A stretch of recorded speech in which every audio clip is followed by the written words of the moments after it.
मा जो को अली पास्टा सेन खन जिसु मारांग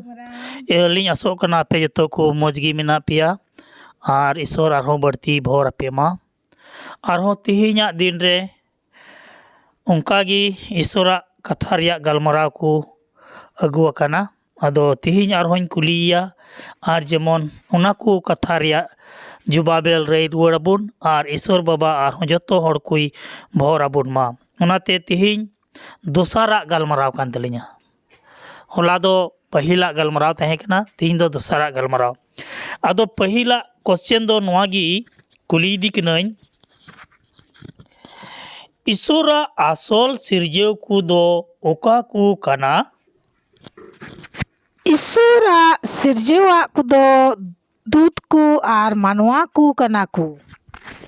अडी आइमा सरहाव ईश्वरा सिरजेव को दो दूत को आर मानवा को कना को अडी मौजे लई रोड़ा पुना आरहों दोसारा क्वेश्चन इन कुली दी कान तबुना लई तबुन में चेत सनाम दूत गी ईश्वरा हुकुम को मानाव लिदा अडी उतर दूत गी ईश्वरा हुकुम बाको बताव लिदा आइमा सरहाव अडी उतर दूत कुगी ईश्वरा हुकुम बाको मानाव लिदा अडी मौजे लई रोड़ा बुना आर हों तीसरा क्वेश्चन इन कुली इदी कान तबुना तीसरा क्वेश्चन ईश्वर दो बड़ी दूत को चेत सजये इमात कुआ ईश्वर दो नरक के सिरजेव किदा आर उनको दूत दो नरक सेंगे रे खादली के कुआ अडी आइमा सरहाव ईश्वर दो नरक के सिरजेव किदा और उनको उना रेको खादली उचुइना पुना क्वेश्चनिंग कुली दी कान तबुना बड़ी दूत को दो चिली को मेता कुआ बड़ी दूत को दो शैतान को मेता कुआ अडी आइमा सरहाव बड़ी दूत को दो शैतान को मेता कुआ आर हो नोडे कुली दी कना 5 नंबर रिया क्वेश्चन चेद आबुरेन होड़ को लिका दूत को बाकू टरहाव उचू अकाना आबुरेन होरही दूत को दो को टरहाव उचू कना